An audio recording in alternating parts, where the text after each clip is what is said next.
como é que vocês estão? Tá tudo certinho por aí? Bom, a gente vai ter mais um tempinho aí de quarentena, né? Mas enquanto isso a gente vai continuar estudando nossa palavra de Deus, não é mesmo? Bom, hoje é a nossa lição de número 11. O título da lição está falando sobre jogos eletrônicos, uma aventura perigosa. Então, olha só, hoje a gente vai falar sobre jogos eletrônicos, né? E alguma coisa que ele pode se tornar perigoso na sua vida. Então, se você joga algum jogo aí no seu celular, toma cuidado, hein? Vamos lá, gostaria que todos vocês abrissem suas Bíblias, lá no livro de Efésios, capítulo 4, versículo 17 ao 19. Efésios 4, 17 e 19.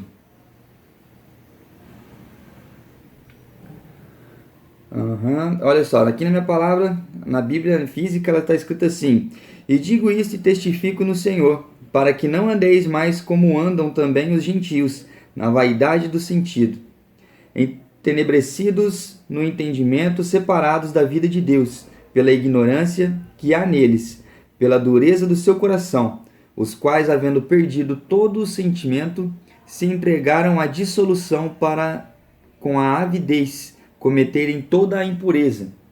Agora aqui na nova tradução ele está falando assim: Portanto, em nome do Senhor, eu digo e insisto no seguinte: não vivam mais como os pagãos, pois os pensamentos deles não têm valor, e a mente deles está na escuridão. Eles nem têm parte na vida com Deus, na vida que Deus dá, porque são completamente ignorantes e teimosos.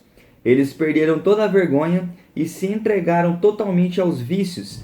Eles não têm nenhum controle e fazem todo tipo de coisas indecentes. Então, olha só. Aqui a gente conseguiu ter uma melhor clareza do que está falando, né? E o que eu queria dizer para vocês aqui é sobre exatamente isso. O vício que o jogo pode trazer para cada um de nós. Porque, olha só, os pré-adolescentes, eles não têm uma responsabilidade como a de um adulto. Tem que pagar conta, tem que cuidar de filho, tem que trabalhar. Então, o que eles fazem? Por conta de não ter esse compromisso, né? Então, eles gastam o tempo deles com jogos. A maioria dos adolescentes hoje, eles têm jogos no celular, tem jogo no computador, no tablet, e eles gastam todo o seu tempo com isso. Às vezes eles arrumam um tempinho ali para poder fazer alguma coisa em casa, ajudar um pai ou uma mãe ali, mas ainda assim tem muitos adolescentes que nem para ajudar eles se dispõem, não é mesmo? E a Bíblia diz que nós devemos pensar nas coisas celestiais e não nas terrenas, assim como está escrito em Colossenses capítulo 3, versículo 2. E também em Mateus 6,33, que nós devemos priorizar as coisas de Deus. Então, olha só, o que nós temos priorizado em nossos dias hoje? O que nós temos colocado como prioridade em nossas vidas? Será que nós temos colocado como prioridade os jogos virtuais, ou então as coisas que não são de Deus? Eu vou dar prioridade aqui para me sair com meu amigo aqui no final de semana. Ou então, vou dar prioridade aqui para poder, sei lá, fazer alguma outra coisa. Menos orar, falar com Deus, ler a Bíblia. Será que nós estamos dando prioridade às coisas que não são de Deus, ou estamos dando prioridade para Deus? Porque nós temos que realmente dar prioridade a Deus. Assim como diz o mandamento, né? Amai a Deus sobre todas as coisas. Olha só, e o que influencia, né? O que nos influencia os jogos? Qual é a influência que nós vamos receber através dos jogos?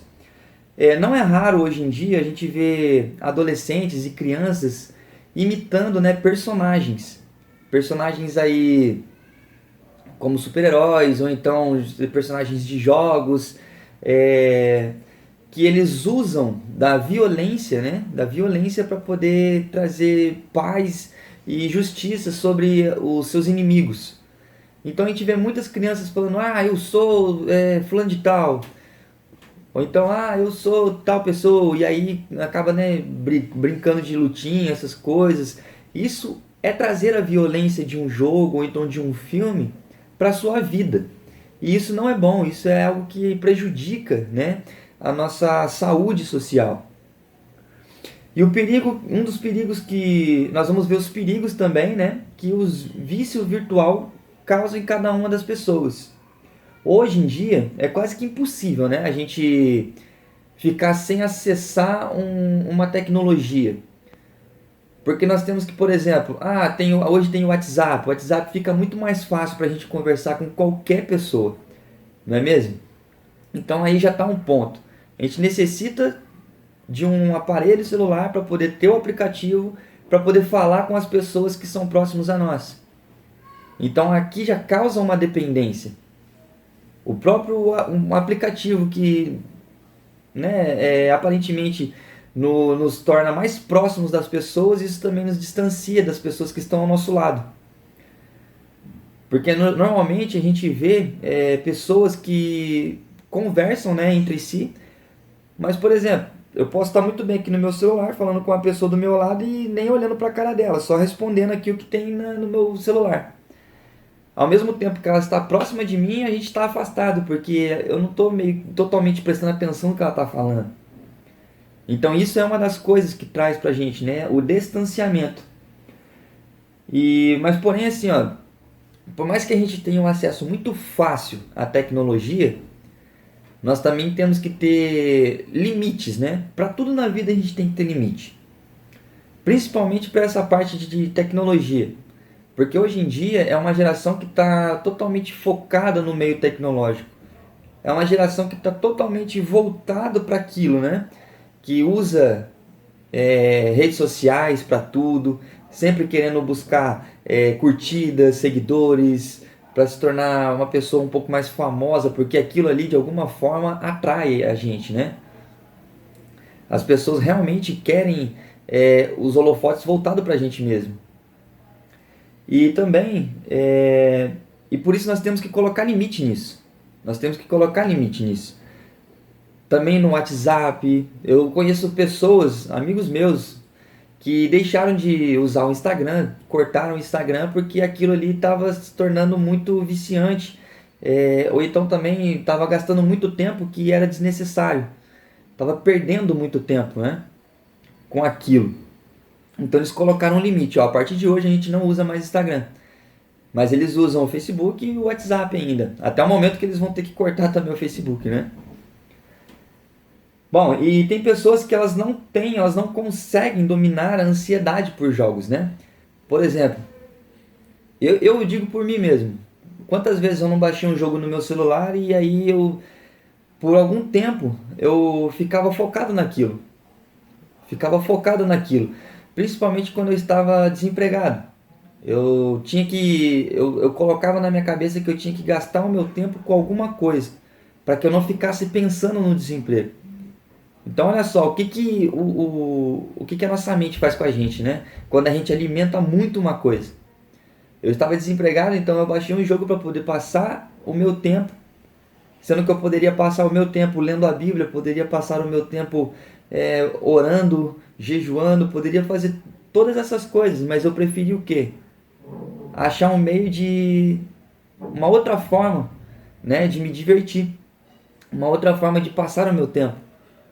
E era algo que não me agregava, algo que não me ajudava no meu dia a dia.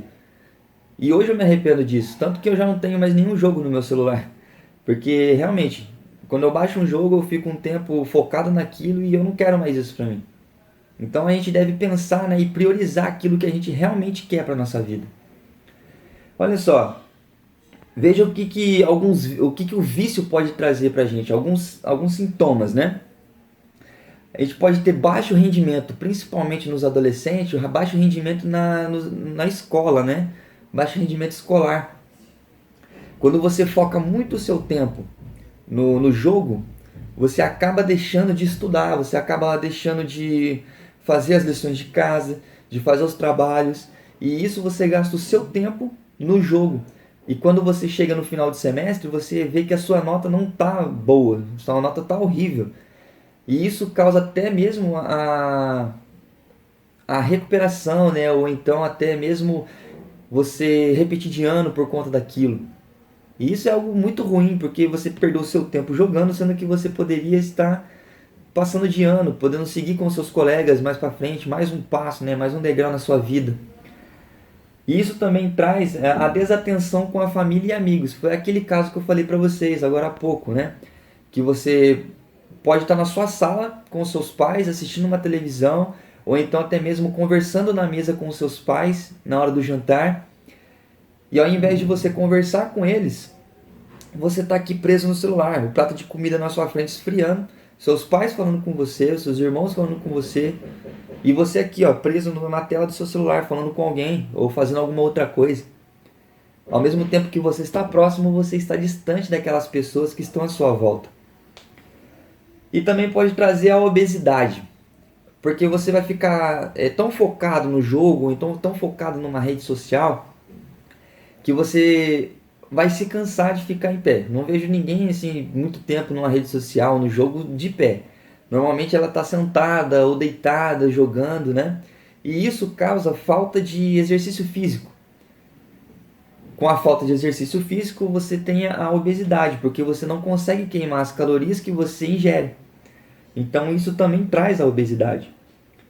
E também traz a irritabilidade. Porque vamos supor que você está num jogo e você começa a perder. Uma sequência de percas no jogo. Aquilo ali traz uma mudança de humor para você. Você acaba ficando irritado, você acaba ficando com raiva. E aí você acaba descontando isso nas pessoas que estão à sua volta. Por uma coisa que é insignificante. Porque o jogo não te agrega nada. A rede social também não te agrega nada. E aí você acaba criando uma irritabilidade mesmo. Você acaba ficando irritado com as coisas que acontecem à sua volta, por conta daquilo que você estava fazendo no celular. Então olha só, se você realmente estiver sentindo algum desses sintomas, eu recomendo que você faça a mesma coisa que Paulo fez em Filipenses, né? Em Filipenses capítulo 3. Vamos ver aqui. Filipenses capítulo 3. No versículo 8, somente a parte A, que diz assim: E na verdade tenho também por perda todas as coisas pela excelência do conhecimento de Cristo Jesus. Ou seja, ele está falando aqui pra gente que ele considera tudo que é perda, aquilo que não te edifica espiritualmente, tudo aquilo que não te faz crescer no reino espiritual. Em outras palavras, tudo aquilo que não é cristocêntrico, que tem como o centro de tudo a Jesus Cristo. Então, se você tem algum desses sintomas, eu recomendo que você considere isso como uma perda. Se você está perdendo o seu tempo jogando, se você está perdendo o seu tempo numa rede social, comece a pensar nas suas prioridades. E eu tenho certeza que a partir do momento que você priorizar a Deus, tudo na sua vida começa a mudar. Porque tudo que é de Deus traz mudança para você, traz uma mudança para nós. E a partir desse momento você vai começar a sentir, né, coisas diferentes, coisas amáveis, puras, verdadeiras e honestas. Tudo que traz esses sentimentos para você é algo bom, é algo que é de Deus. Quando você se torna amável, quando você se torna puro, quando você se torna verdadeiro, honesto, justo, certo? Então é questão da gente parar e analisar o que eu estou priorizando na minha vida neste momento. Um jogo de celular, uma rede social, ou estou dedicando o meu tempo para buscar a Deus? Deixando o meu tempo para buscar conhecer um pouco mais da palavra de Deus. Certo? Então que vocês fiquem com essa lição nos seus corações hoje, e que Deus abençoe a cada um de vocês, e que a gente possa se encontrar aí na próxima aula, ok?